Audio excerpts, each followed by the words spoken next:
Welcome to Inside the Lab with Peter Kalos. Today we're going to talk about script breakdown and different layers or levels of acting. As I tell people, everyone gets the exact same script, but most people focus on the words, they run over them, they think of how they're going to say them, and it's best if you think of everything else. There's so many other layers to just acting, right? Basically, a very simple summation of this is, where am I coming from? Why am I here? Where am I going? It's simple to understand that. It's simple to put that on your script. But it's so many layers. I'm going to read you guys a quote, and it came from Stella Adler. And a lot of times when I bring this concept up, I get a lot of slack from directors and from writers. And a script is just giving you the information. There are so many more things there. We'll read the quote first and we'll go from there. Stella once said, "The words of the script are communicating specific things, and you must openly be receptive to the impulses that the word should arouse.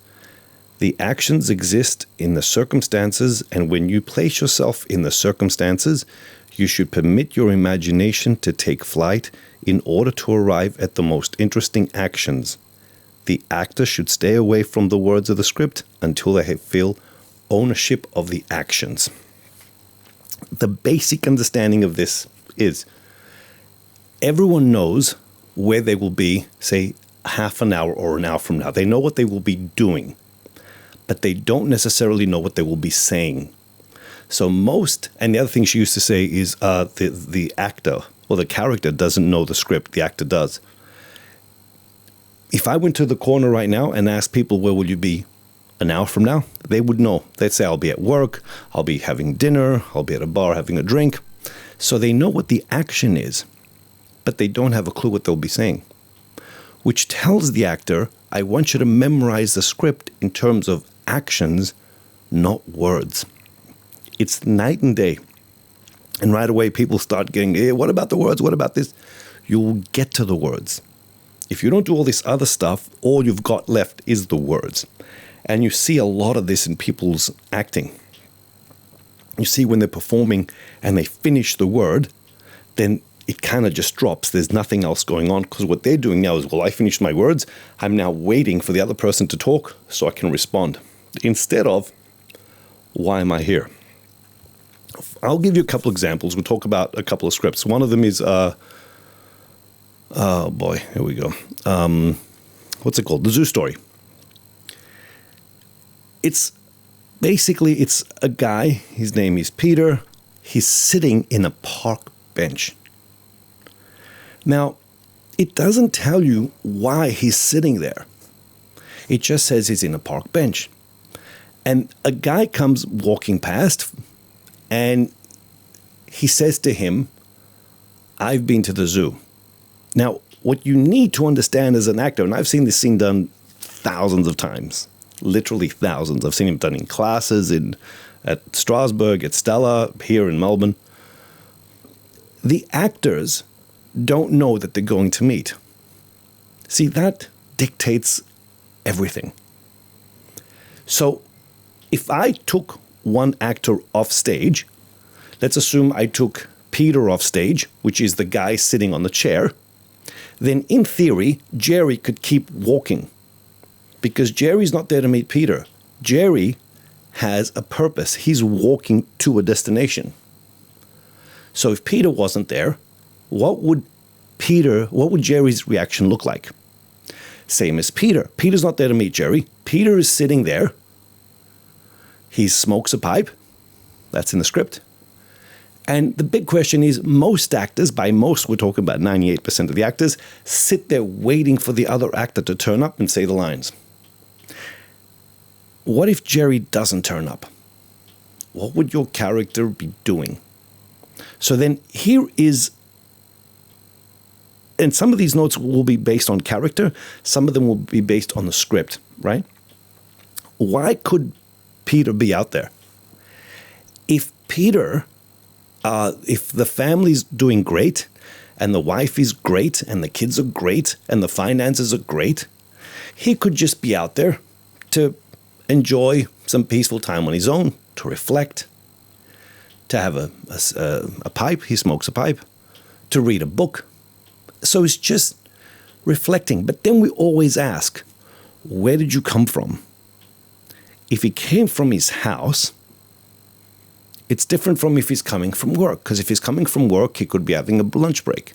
If he came from his house, what's he running away from? Why can't he be home right now? Why does he choose not to be home right now? And then the other big part is this. Why this park? And, this is very important, how long has he sat here for? That's mandatory to the script. I'll give you an example. If you just sat here and someone came by and said, hey man, move. I want this bench. And they look a bit rough, you'd get up and move because you haven't settled yet. You just sat down. If you've sat down for an hour or even half an hour, like right now, I've been sitting here for a good 15, 20 minutes. I've put my things down. I've laid out my notes. It's not easy to get me to move. So we could argue that if Peter has sat there for, let's say, 50 minutes, what could that look like? Has he taken his jacket off and put it on the chair? Now, this is where character comes down. Remember, half the notes are character, half a script. Stella used to say the action is the script, how the action is done is the character. Would he take his jacket off and put it on the chair nice and neatly? Would he just throw it on the park bench? Would he sit on the jacket? Would he put it over his knee? What about his pipe? Most people, what they do, they bring a pipe. It's called show and tell. Well, I'm showing you I've got the pipe because that's what's in the script. Learn how to smoke the pipe. What do you keep it in? Once again, character breakdown. One character would have it in his pocket. I remember my godfather used to smoke a pipe. He just used to put it everywhere. Does he have a little packet that contains everything in there? Is he clean? Is he in the middle of cleaning his pipe when the script starts? It could be.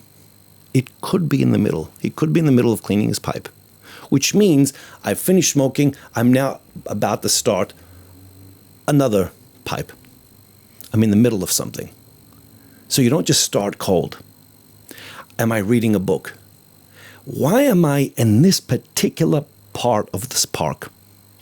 Because the more you heighten your choices, the more likely your character will be to sit there and fight for this bench, which is what happens at the end. Remember, the character doesn't know this at the beginning.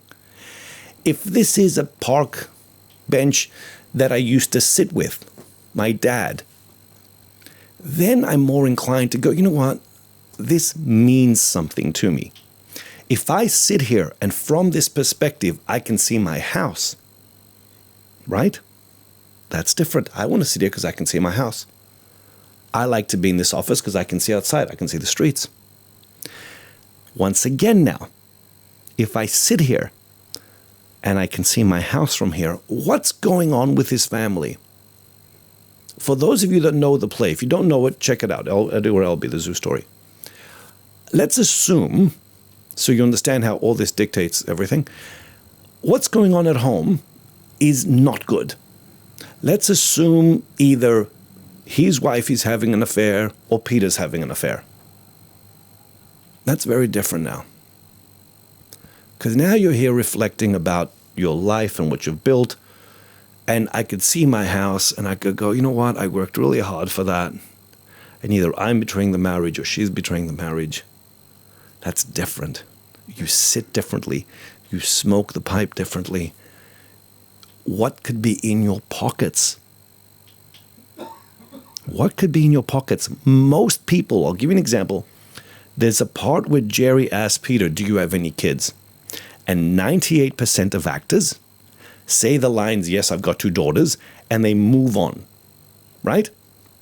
They move on from that. Ask anyone down the street, especially the older parents, do you have any kids? There's a very good chance that they will bring out a photograph and show you their kids. That's why Stella used to say acting is in the choices. It's not in the script. But Peter happens to work in publishing, and this is in the 50s. Now, not everyone had a photograph available to them in the 50s, or if they did, they valued it more. So you as an actor could have a photograph of your kids or the family. So when Peter says, hey, or Jerry says, hey man, do you have kids? You could say, yes, here they are. Here's a photograph of them. You could go to take it out. Now, you can't change the course of the script. You can't show Jerry and go off another tangent. So you could indicate like you're going to take it. And anyway, what happens is that Jerry moves on in conversation anyway. But then I believe that you're an actual parent with photographs of the kids. And then even Jerry, or Peter, sorry, looking at the photograph could feed him something. So these choices that aren't in the script, we add in there. The smoking, the coughing, he does say it's going to give you things. All these choices without the words give so many different layers to your work as an actor. So we'll talk about Peter primarily right now to see all the variables. If Jerry didn't come across, what would he be doing for the rest of the hour or half an hour? Now, could he be writing a letter? You could be writing a letter. People wrote letters in the 50s.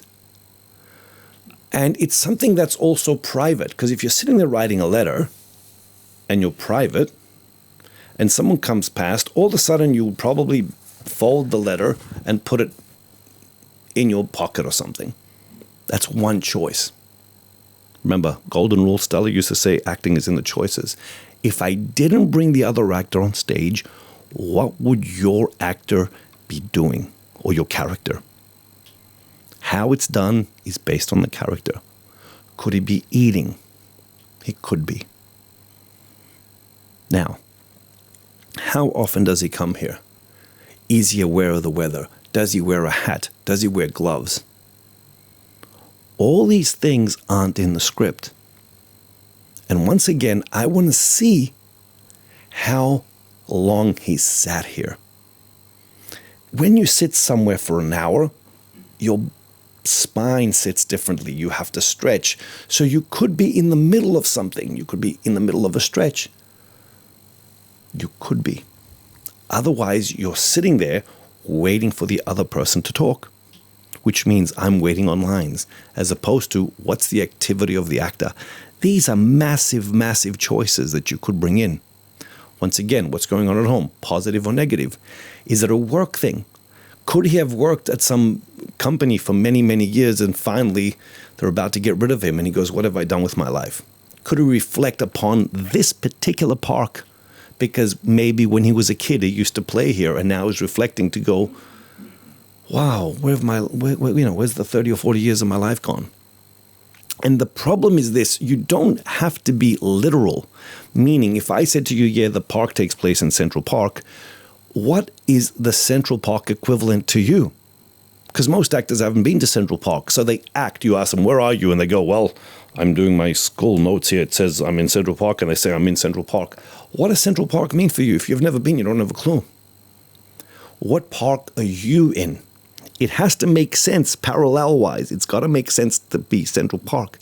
But what does it mean to you? I know there's many parks here in Melbourne that I could go to because of where I grew up. So now the character is sitting there and you've got all these choices. Home, positive or negative. Park, why this very specific park bench? It didn't just happen. Peter didn't just turn up here. There's a very specific reason. And the other big factor is, where's he coming from and where's he going to? It's very difficult to sit down in a park bench and have a 60-minute or an hour and a half discussion with a complete stranger. Because I always tell actors when they do this role, anytime you want to leave, get up and leave. And people go, but it's not in the script. Yeah, but then we see you waiting for the words. So if you're here and you've got to go, now listen, if your wife is, in a hospital and she's having a kid, that choice is too strong of a choice. You'd get up and leave. But if you make a choice that, you got to be home a certain time, then every now and then you could look at your watch. Every now and then you could suggest like you're about to get up. And you can plant these little choices as an actor in the script, because many, many times Jerry goes, you're not listening, or you have to go, or please don't go. So you plant them just before then. So Peter doesn't just say that line, or Jerry doesn't say that line out of nowhere. Jerry sees your behavior like, I'm about to go now. You could start to pack up your pipe and you could start to pack up your jacket. So you're not just sitting there waiting for your lines. Most people don't understand this. They don't. They just focus on the lines. Let's talk about Jerry. Jerry says, I've been to the zoo. Hey, mister, I've been to the zoo. The amount of times that most of us have heard that line is like, nauseating. If you go to the zoo, see, what they would do as good acting students in America, they would go and sit outside the zoo and see what tells me that someone's been to the zoo. Do they have a map? They could have a map in their pocket. Remember now, you've got to make it relative to the time period. This was the 50s. Do they have a map of the zoo? Do they have a ticket? Now, even if you don't show it, because then it becomes show and tell. You don't come to someone, hey man, I've been to the zoo. Look, here's the map. That's called show and tell. It could just be in your pocket. The point is, it will feed you. At some stage, you could literally look at there and look at the animals. You could. If you don't have the map in your pocket, then it's nothing. Also, I tell people, what's going on with your clothing? He's walked quite a few blocks. Walk 5, 6, 10 blocks and look at what happens with your clothing. It shifts. Your jeans start to sit differently. Your shoelaces could be undone. You might have taken your top off. Your body starts to... This isn't an athlete. This is Jerry. Does he need to stop and stretch? Is he thirsty? Is he sweating? He didn't run, but he's tired. So you don't start clean. See, most people, they literally go off stage, spend a few minutes preparing, whatever that is, and then they start on stage, but they're starting from zero. I'm building up towards something. No, Jerry's been walking for many, many blocks. There's a moment. And the other thing I ask people, why did you stop here to talk to Peter? And how many other people have you spoken to? Now, if you started approaching a person at a park and they said, hey, fuck off, now you're less inclined to approach the next person. Because if you got 10 people in a row saying, hey, get out of here, get out of here, get out of here, ooh, you don't approach so easily now. Because the person you approached before this, half a block ago, if they engaged in you and they made contact with you, then you wouldn't necessarily have this play. Because the play is about someone who is trying to reach out to people, is trying to reach out and make contact, but he doesn't seem to be able to do it. And once again, as much as we say ignore the script, we don't mean ignore the script. We mean don't make it just about the script. There's a lot of clues in the script. He said there's a moment where he talks about how he went to buy some burgers and stuff, and he says, I'll have some meat for my pussycat or something like that. And he says they looked up, everyone looked up, which means he gets nervous about how he talks. He's nervous of people judging him because he's very used to people saying, hey, get out of here. So the way you open that line before you open your mouth, see, now the character's need is to connect. And you finally find someone who sits there. Now look at how much you've got to take in. Are they ready for me to approach them? Are they in the middle of something? Are they packing up and ready to go? There's a way to approach a person. You don't just bombard them and start because it says in the script, Jerry's got the first line. I want to see the character looking at the other character and going, yep, nope, yep, maybe right now. You know, if Peter's about to leave, maybe Jerry should go, hey, before you leave, I need to make contact with you. But you can't change the words. But I can see that in your behavior. Once again, Jerry doesn't have a clue what he's going to say. Jerry knows as the character that he has a need to connect. What if this is the last person, which is in the script, that if you don't make contact with this person, it's over. You will die alone. And Jerry doesn't want to die alone. So now the need to connect to Peter is very, very different. Where is Jerry coming from? The zoo. How far exactly has he walked? What happens when you walk so many blocks? This is behavior that great actors put in there. And the big one is, why does this stop here? I want you all as actors to go out in the park and see how much of this script you can do. And don't watch intellectually, but look at your behavior. You actually sit there, you pause. You don't just go straight to the person and start talking like most actors do. The one sits down, the other one sits up there. And there's many, many moments where the other actor feels so intimidated by them. I had someone, get on stage one day and they just started screaming at the other person, I've been to the zoo. You'd get up and leave. You'd go, this is a freaking lunatic here. You would get up and leave. You wouldn't just sit there. Because now the other actor, Peter, is forced to sit there because of the lines. Get up and leave. It's Jerry's need is to stop you. So if you see that you're bulldozing the other person, as Jerry, you're going to go, I'm sorry, man, I didn't mean to scream at you. I'm just in the middle of something. Blah, blah, blah, blah, blah. Behavior. Same as Jerry. Why this park? It's not just a park. Because we could take both these people and put them in a park somewhere across the world, not Central Park. We could put them in China or whatever. But that park then has no value to them. This park to Jerry means a lot. He knows exactly what part of the social class he's in by being in this part of the park. He knows exactly where his house is. And if you establish the house and if you make the park very, very specific, when he says things like, hey, there's my house, I used to, I live in a brownstone, you know where it is. Right now I'm sitting here, I know the beach is that way. So without even thinking, when I talk to the beach, there's a very good chance I'll point that way. My house is that way. So all this is work that great actors do before they open the mouth. You need to get on stage and establish home, beach, this, that. That's the actor's work, where most of us jump in on the lines. Restaurants are the same. Bedrooms are the same. Kazan once they said, and we'll get back to Zoo Story, we'll use that as our main point. Kazan once said, don't tell the actors where to go. Just put furniture in the right place. I'm here, sitting here, because the mic is here and the table's here. I'm not sitting over there or over there. What dictates why I'm here is my need and where the furniture is.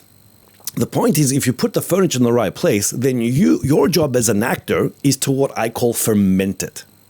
Let's take a bedroom scene. You see couples in a bedroom, right? They're sitting there.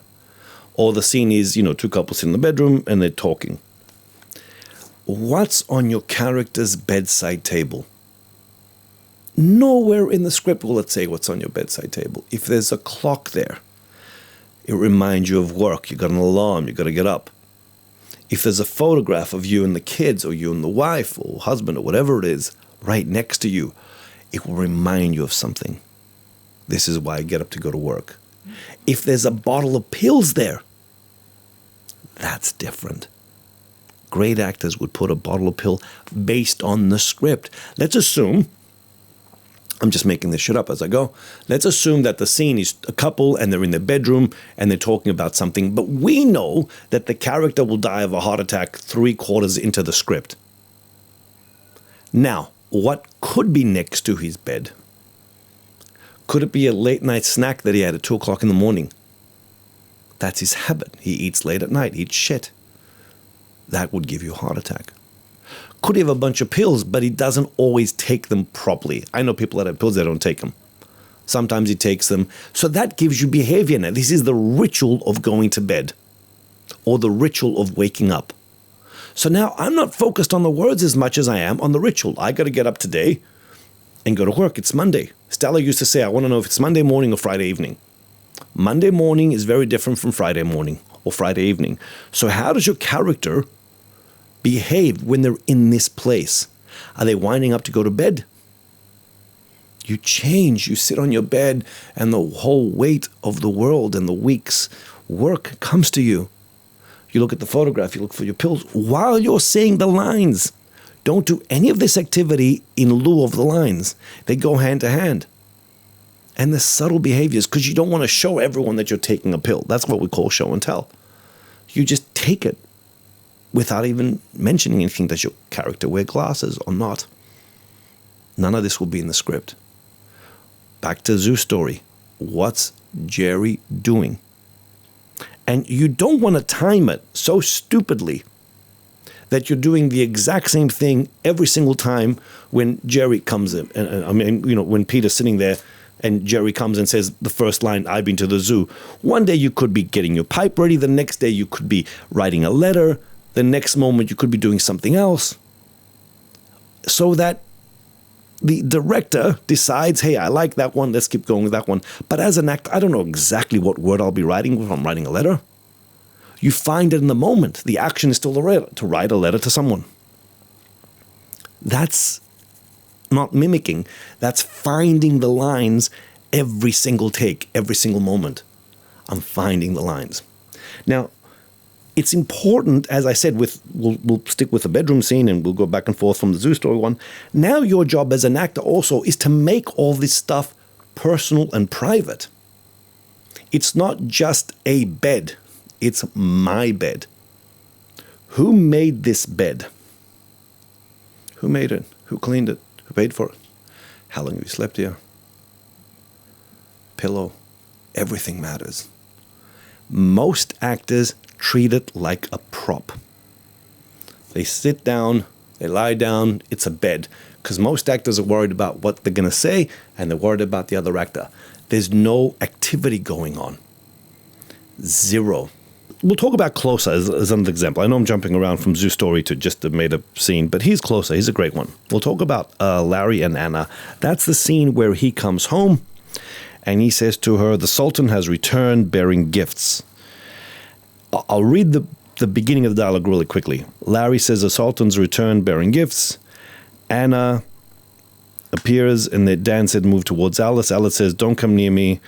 And Anna says they're beautiful, thank you. Larry says, kisses Anna. Larry says, hey, guess what? Alice was in the Paramount Hotel. Anna says, what? Larry, you sent the postcards in the lobby. I bought one to boost your sales. Larry takes a postcard from his dressing gown, pocket and hands it back. Young Women London, all right? He hands the postcard to Anna and says, and I checked the book, the Museum of Modern Art. Anna says, you're wonderful. Larry says, don't forget it. Alice says, change your mind. Hey, change your mind, can I see you? And then Dan says, I can still hear you. Then it starts to go on, and he starts to accuse her of having an affair. He says to us at some stage, did you sleep with him?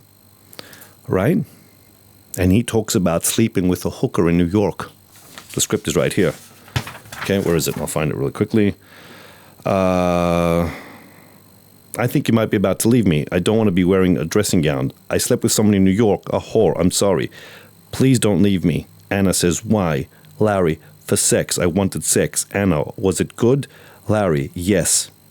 Anna, Paramount Hall. Larry, no. 40-something Street. Anna, where did you go? Larry, her place. Anna, nice. Not as nice as ours. I'm really sorry. Why did you tell me? I couldn't lie to you. Why not? Because I love you. It's fine. Really, why? It goes on.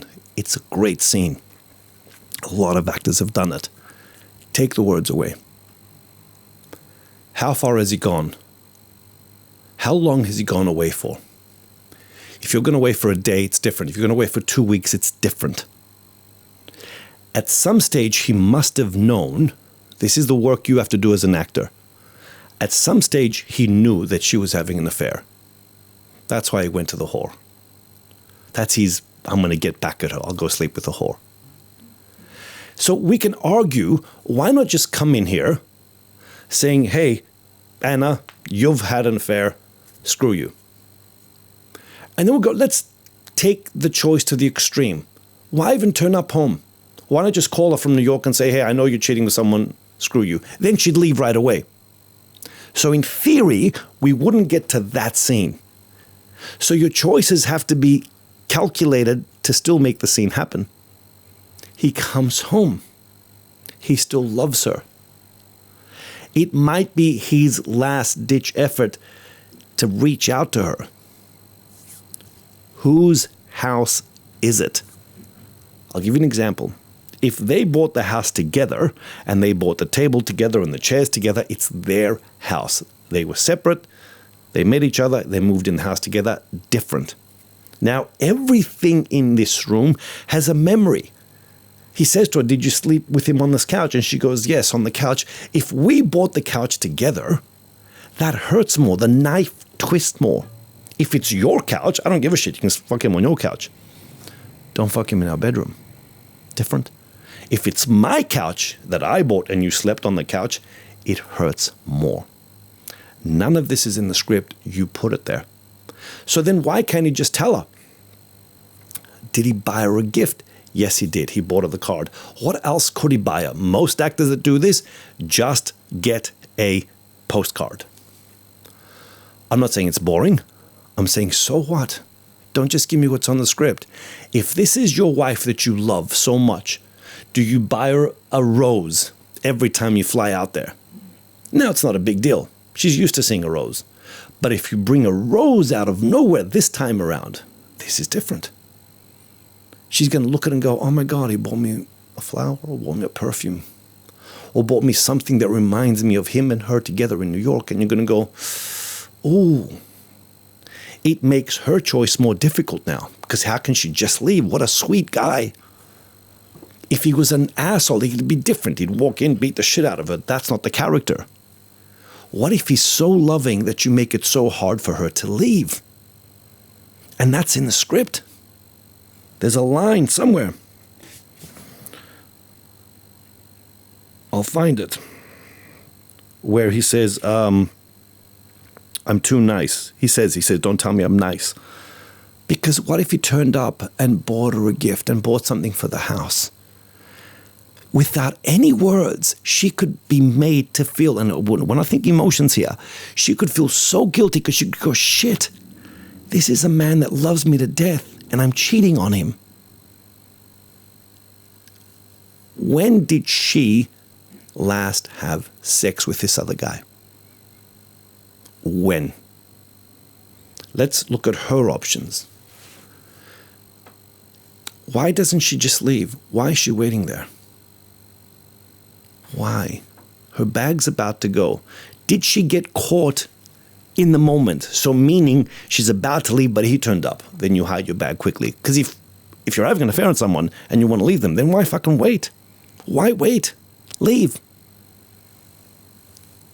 Whose house is it? What do you take with you when you leave? What do you take when you're having an affair with someone and you're leaving now? What do you leave behind? Would you write them a letter or not? Now, other things like how early did she have did she sleep with the guy? There's some clues in here. He says to her, you look like you're about to leave. What tells you that? Did she just take a shower? Does she smell different? Is there something on the couch, a smell, a stain that you want to hide and go, shit, I didn't finish cleaning up the apartment before I left? These aren't in the script. None of this is in the script. What if you just finished making love with your lover? Cupid literally just left.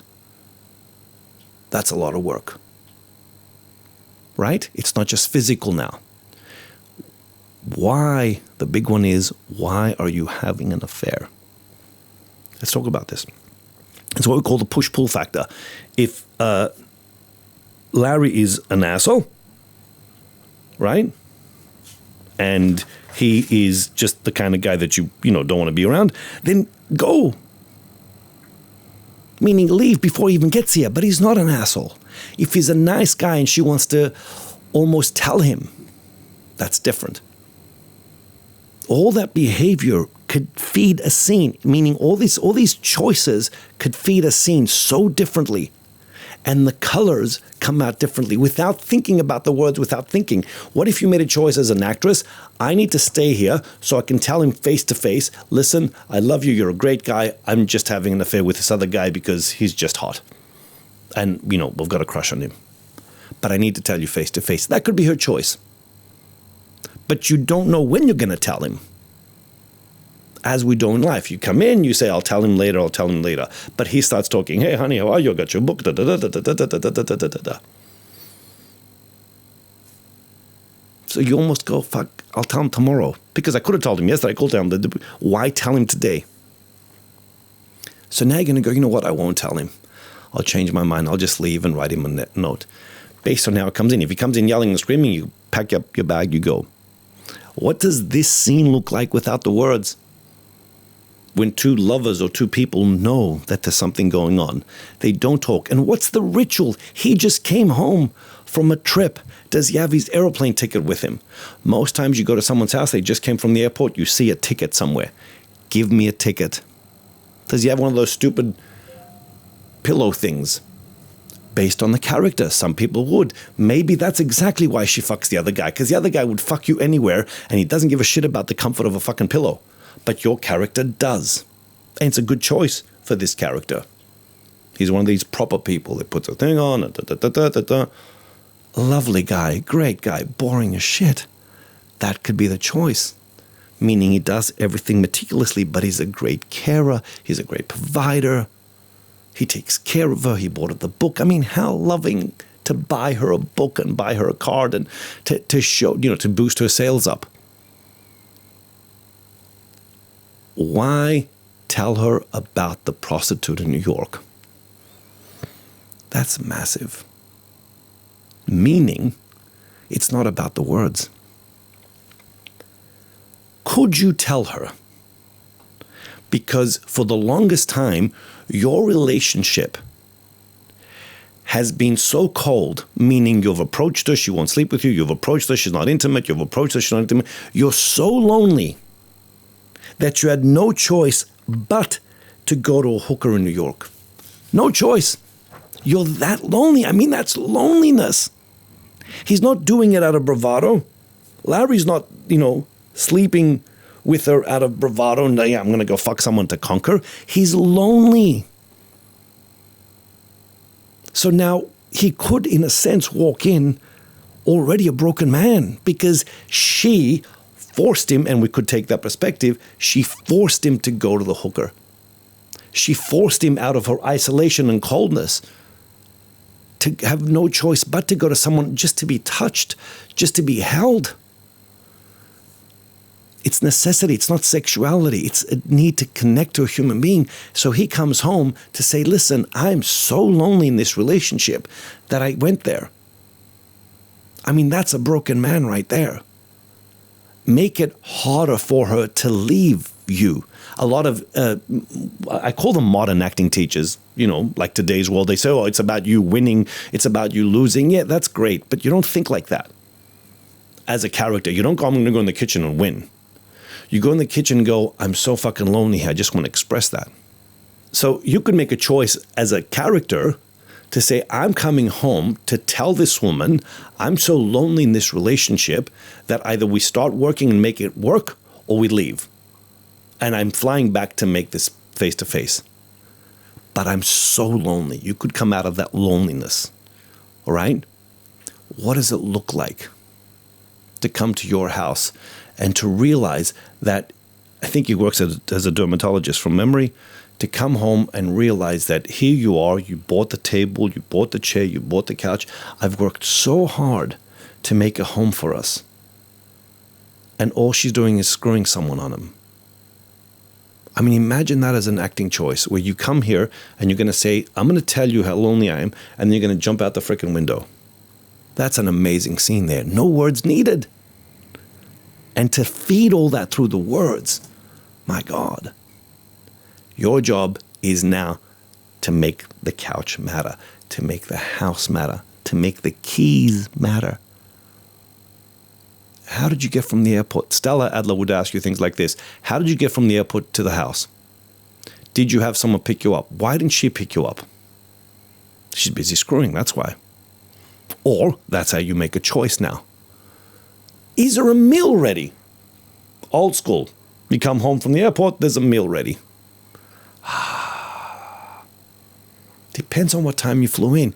If it's New York and you fly in and it's 9 p.m. at nighttime, LA, it's midnight from New York, you've eaten shitty food, you might want something. She could make something. See, this is why I remember we talked about a Marriage Story. They did 50 takes. If I did 50 takes for this scene, I'd have the actress go, make him a meal.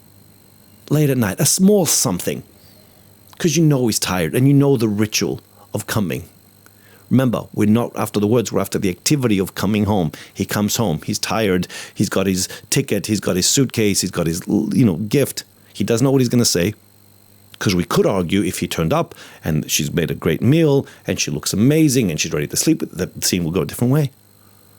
So what if every time you come home she makes you a meal, but now there's no meal, or now the meal is shitty, or now there's a meal with a letter on it? That's different. Now, you can't sit and eat the meal because it's not in the script, but you could make it and not eat it because that's an amazing acting choice. It's caretaking of each other with a lot of pain behind it. Now, most other people, they do the lines of the script. Did you sleep with him here? Did you sleep with him there? Was it good? And when I see actors, or many actors, and they just do what's on the script, they stop there. I'll give you an example. It says, I'll find it really quickly, where he starts accusing her of where they sleep, right? Here it is. Are you dressed because you thought I might hit you? That's what Larry says. Anna says, I've been hit before. And Larry says, not by me. That's massive. He's a good guy. Remember, it doesn't come in blazing guns here. He's a fucking nice guy. He's never hit her. That's not just a throwaway line. You know how many actors just throw away a line? You've never hit her. What kind of character are you? You don't hit. If it was Jake LaMotta from, Raging Bull, he'd fucking toss a whole table here. This guy doesn't. But the consequences of that in his mind could be massive. And then she says, is he a good fuck? And Anna says, don't do this. And Larry says, just answer the question, is he good? She says, yes. Better than me? Different. Larry says, better? She said, gentler. What does that mean? She says, you know what that means? Tell me no. I treat you like a whore sometimes. Why would that be? Great line. I'm sorry, and she says, don't say it. Don't fucking say it. You're too good for me. I am, but don't say it. That's Larry's line. Big line. Right? Now, he says, so you didn't smell of him. So you'd feel less guilty. Guilty. Did you ever love me? She says, yes. Big fucking deal. Let's just stop right there. Most people do the lines. They do that back and forth. Did you fuck him? Did you fuck him? Da, da, da, da, da, da. If I came in this room, my living room, and I wanted to see evidence of my wife fucking someone, what would I do? I'd go in the fucking bedroom. I'd look to see how many champagne glasses there are. The point is, I'm looking around for evidence. Do I see anything? What do I see? What? How do I know where it happened? See, because if you're just doing the line, you know where it happened. It happened here, and that's the line, and I'm moving on. Don't move on. There's an icky feeling of shit. It's like, when people break into your house, you don't know what they fucking mean. So forget the script. Just do the activity. The action is, I want to see where they slept together. There's keys there. There's this there. Oh my God, did they move this? There's my bag. Oh God, there's tissues right there. Fuck. Yuck. Oh. See, I'm not doing the lines now. It's in my behavior. My action is to look for evidence that they've slept together. What's it like as a man to hear different? different. That's massive. Most people will bulldoze. Now, here's what we talk about. This is the acting work. If she slept with someone who is below you, that's easy. Go ahead, knock yourself out. You can sleep with that guy. He's a lousy fuck. He's a shit. He smells great. But I make this choice as an actor. It's what we call internal work. She slept with someone who's above me. Meaning someone from your personal life that's better than you, more dedicated, better, cleaner, whatever it is. You could just literally cut and paste people from your life. So now she could fuck anyone else but not him. What if she fucked someone from your high school growing up that you always competed with? See, now your brain can accept that to go, oh my God, that's why she fucked him. Because she fucked him to show my shortcomings. He's better. He took care of her. He took her to the right place. I bought a shitty fucking postcard. But I love her, so I bought her a flower also. He would have bought a dozen flowers. I don't know what he would have done better than me. It's not just sex, not just a line. It's here. The action is here. And most people don't understand that. So I say, do everything you can to show me the behavior without the lines. Without the lines. I'm going to read some things so we don't sit there talking forever. All right? Because I could. Okay?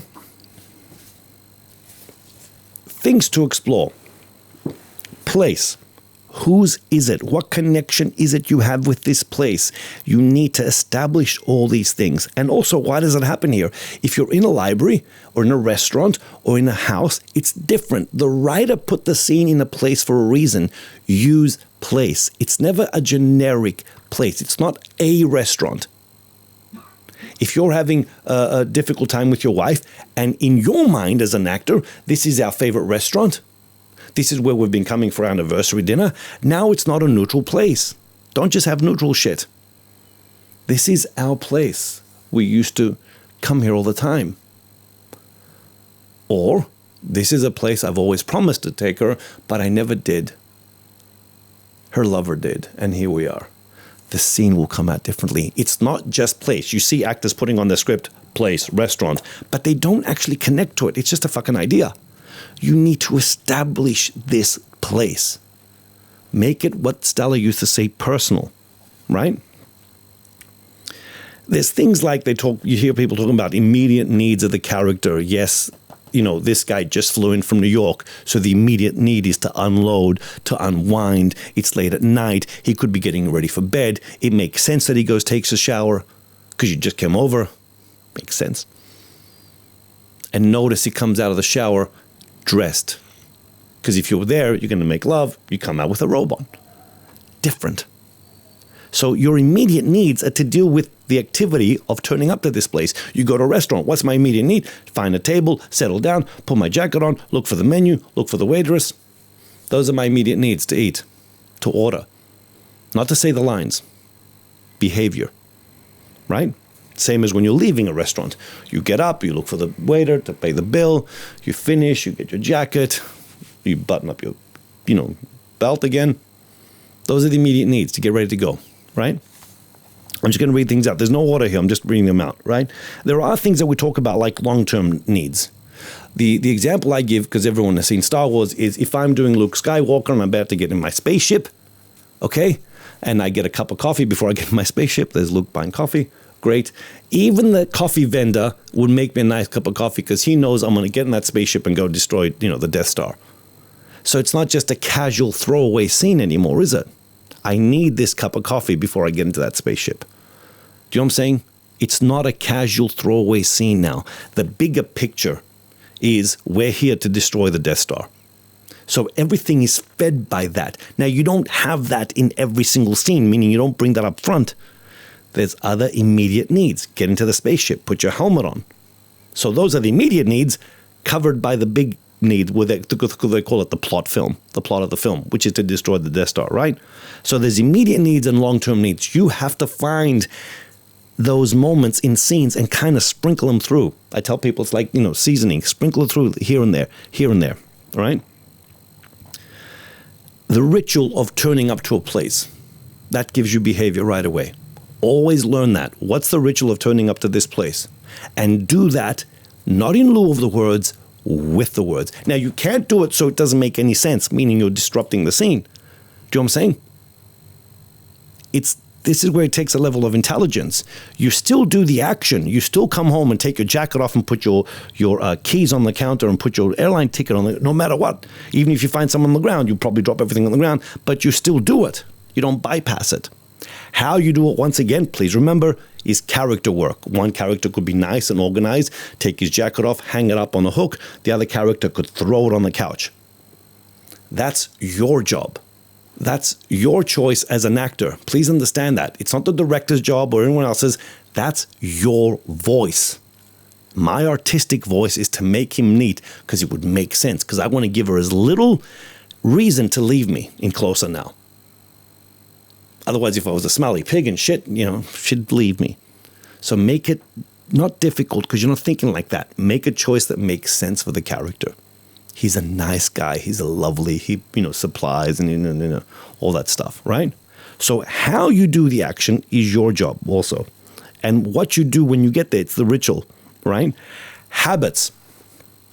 Every character has the habits. See, most people, meaning I see the same exact person, I see you in every scene. I want to see a different character.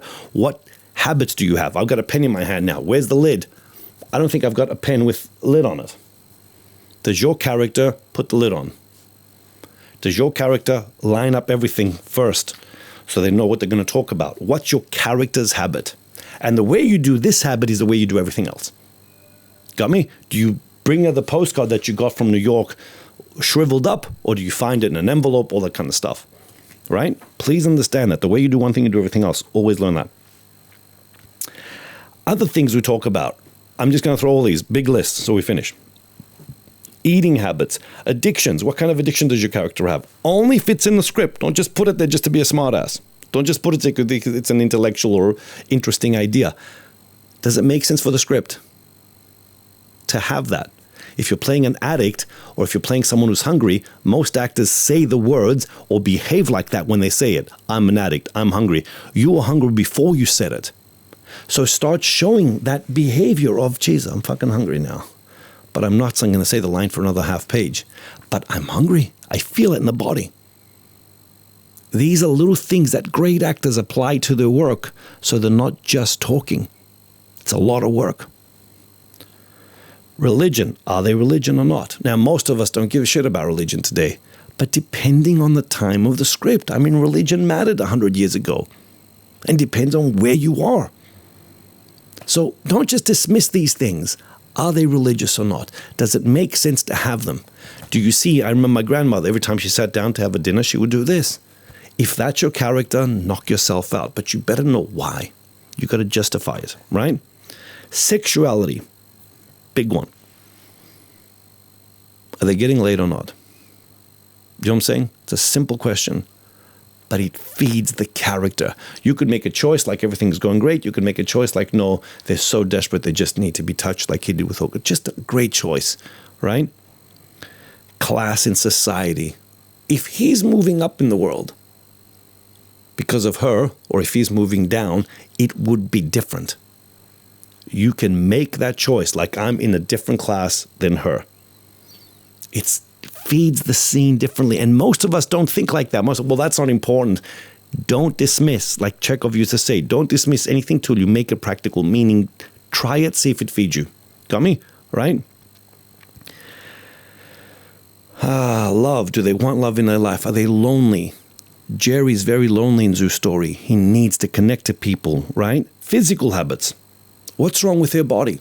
Or right with their body? Everyone has problems. Most of these habits, and these are character things, come from what you do for a job.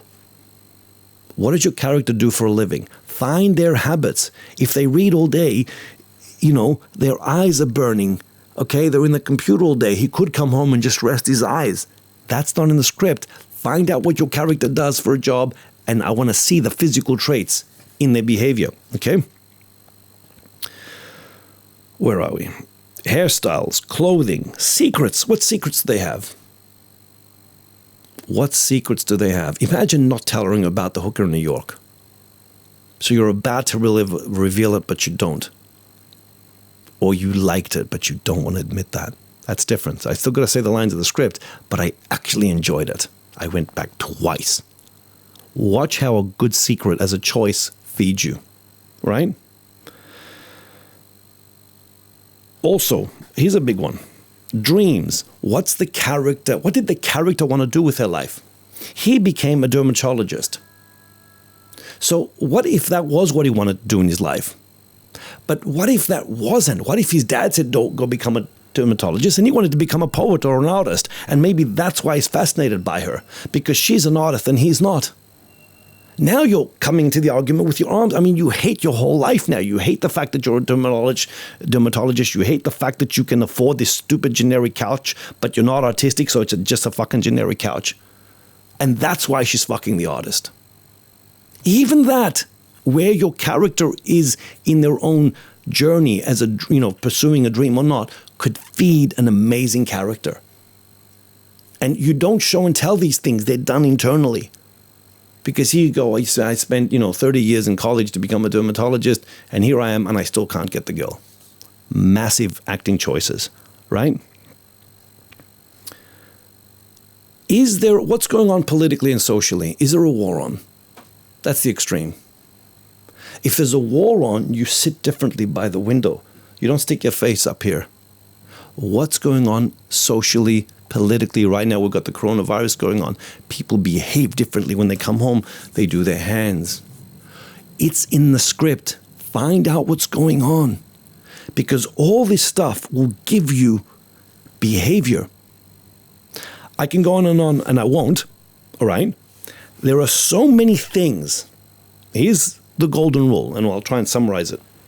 Where's your character coming from? Why are they here? And make connections to the place, and where are they going after this? Now, I could be intending to leave. So I come out of the shower and I'm dressed up knowing I'm going to leave. And if she persuades me, I could say, hey, she apologized, it's all good, we'll sit down, I'll stay home, we'll make love. Doesn't mean you're going to get to your intention, but if you don't have an intention as an actor, you're just going everywhere. If you have an intention, it feeds you differently. And this is why a lot of acting teachers say, you try and win, meaning Stella would say, you kick her out of the house, and she'd tell her, you kick him out of the house. But don't just sit there pushing each other out the door. Have a reason why. Is your lover coming back? Did your lover just leave? Blah, blah, blah. I don't know. So I want you all to focus on how can I do this scene without the words? And use the words as guidance. He's tired. He's, flew in. He needs a shower. He's hungry, whatever. So you start to feed these choices throughout the whole script.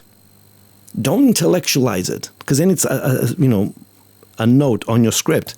I want you to find all these choices. I want you to look around the house and find, did she actually sleep with the guy? I want you to sit there as Jerry or Peter and go, what if the other actor didn't come on board? What would you do if the other actor didn't come? Why would she not just leave? These are amazing choices that give your work so many different colors. And unfortunately, not every actor works like this. Not every director works like this. If you do it, then we see behavior. We see all these other things. And watch great actors. You see it in them. We see behavior without the words. I don't want to see the words. I want to see the action of the scene. We can have many, many, many more discussions about this, and we probably will. We'll break it up individually. But overall, remember this. I want to see the scene, not hear the words. We'll talk again next time.